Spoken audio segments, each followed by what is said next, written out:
A bullet pierced through his face, but he kept fighting. 2 fingers were blown off by cannon fire, and he tore them off with his teeth. A shot destroyed his left eye, but he didn't withdraw from combat. Adrian Carton de Wiart collected 11 war wounds, lost an eye and a hand, survived plane crashes, and attempted to escape from an Italian prison 5 times. At the end of it all, he said he had enjoyed every moment. This is the man who cheated death for half a century of wars. It was 1899, and Adrian was barely 19 years old when he decided to abandon university to enlist in the British Army. But there was a problem. He was too young. Without thinking twice, he falsified his age and enlisted under the false name Trooper Carton, claiming he was 25 years old.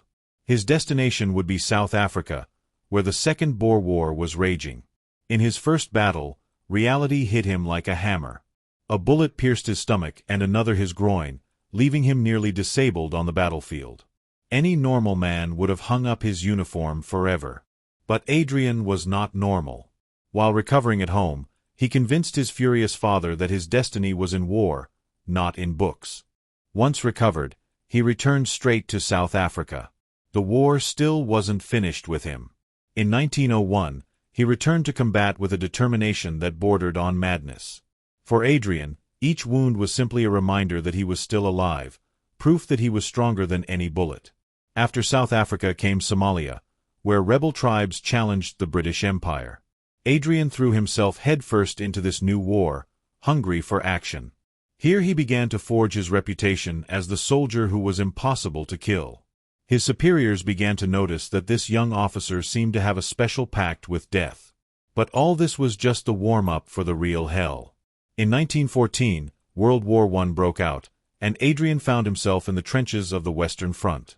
Bullets and shrapnel flew everywhere, turning the battlefield into a slaughterhouse. For most, it was a nightmare. For Adrian, it was paradise. In 1915, during the Second Battle of Ypres, shrapnel destroyed his left eye. This time, the doctors were sure he would retire. They were wrong. Adrian simply put on a black patch and returned to combat with a smile. He said he now had better aim because he concentrated with one eye. In the Battle of the Somme in 1916, one of the bloodiest in history, Adrian led charge after charge against enemy lines. Projectiles exploded around him, but he seemed to walk among death as if he were invincible. A bullet pierced through his face, shattering his jaw. He wiped away the blood and kept firing. The doctors at the field hospital couldn't believe what they were seeing. This man would arrive wounded, recover, and run back to the front as if he were going to a party. An explosion blew off 2 fingers from his left hand, but the doctor refused to amputate them completely. Adrian, unfazed, tore them off with his teeth. For him, it was simply more efficient than waiting. The wounds accumulated like medals of honor. A shot to the skull, another to the ankle, one more to the hip.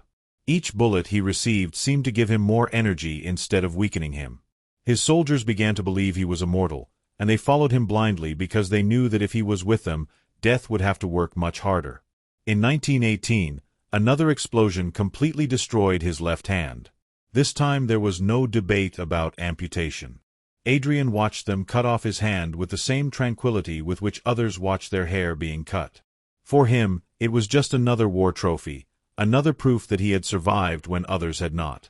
When World War I ended, Adrian had been wounded 8 times, had lost an eye and a hand, but was still standing. While others celebrated peace, he felt restless. War was his natural element, and without it he felt like a fish out of water. He didn't know that his greatest adventure was yet to come. Between the 2 world wars, he served as military attaché in Poland, but when Hitler invaded Europe in 1939, Adrian was already 59 years old. For anyone else, it would have been time to retire. For him, it was time to return to action. He volunteered immediately, eager for a new war. In 1940, he led a desperate operation to take the Norwegian city of Trondheim and stop the Nazi advance. The mission failed when supply lines collapsed, but Adrian had once again demonstrated that age was just a number for him.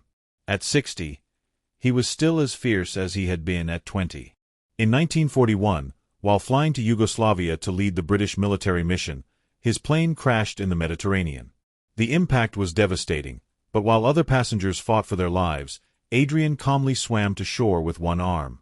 For him, it was simply another day at the office. The Italians captured him and sent him to a high-security prison. They thought that a 61-year-old man, one-eyed and one-handed, would be an easy prisoner to control. They were completely wrong. Adrian immediately began planning his escape. For him, prison was just another battlefield. His first escape attempt was digging a tunnel with a spoon. For months, he excavated in secret while the guards believed he was sleeping. The tunnel was a masterpiece of prison engineering, but it was discovered just before he could use it. Instead of becoming discouraged, Adrian simply began planning the next escape. In total, he attempted to escape 5 times. On one occasion he managed to stay free for 8 days, running through the Italian countryside with one hand and a patch over his eye. He was captured because he didn't speak Italian and because his black patch made him unmistakable. But those 8 days of freedom had been worth it.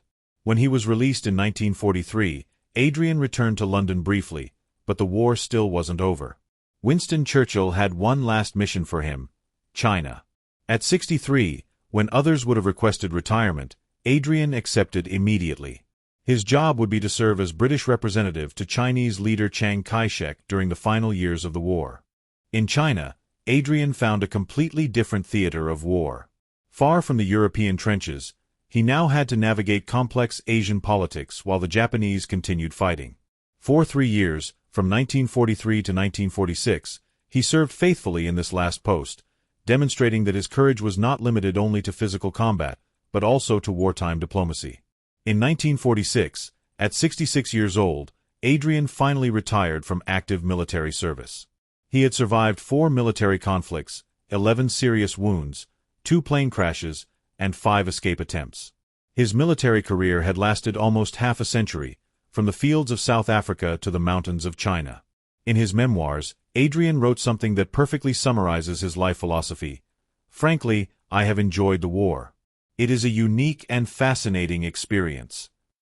While other veterans suffered nightmares from the horrors they had seen, he remembered each battle with nostalgia. For Adrian Carton de Wiart, war had not been a curse, but a blessing. Adrian Carton de Wiart died in 1963, at 83 years old, in his bed, of natural causes. The man who had defied death for half a century, who had collected wounds like others collect stamps, finally found peace. But not before demonstrating that some men are born for war, and that not all the bullets in the world can stop someone who truly loves what they do. Adrian's story is not that of a man who survived war, but of a man who embraced war as others embrace life.